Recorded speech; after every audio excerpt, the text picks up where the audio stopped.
So my presentation later today is going to be about sentinel lymph node biopsies following neoadjuvant chemotherapy for breast cancer patients. As you all know, sentinel lymph node biopsy is a standard procedure for patients who undergo breast cancer surgery prior to neoadjuvant chemotherapy, and there is this other setting when patients, for a certain reason, for staging or downsizing, they will require neoadjuvant preoperative chemotherapy.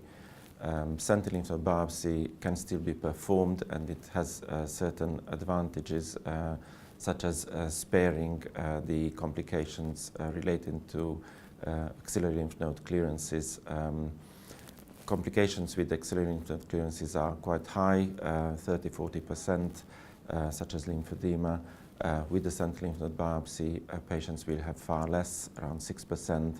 This is why it is so important to keep this procedure as an option for those patients who require neoadjuvant chemotherapy.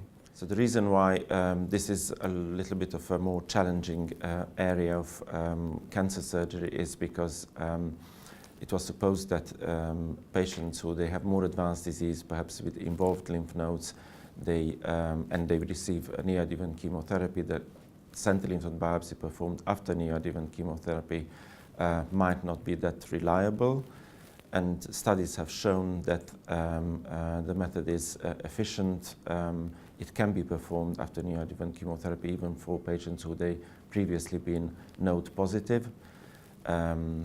There is also the technique of targeted axillary dissection, which can be associated with the sentinel lymph node biopsy in order to increase the identification rates and to avoid any false negatives.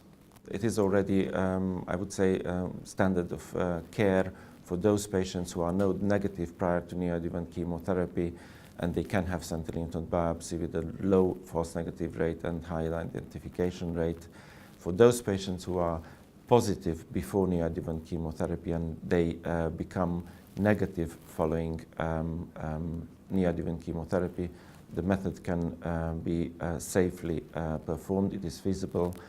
The added value of the targeted axillary lymph node targeted axillary dissection is something which we have to count with. Yeah.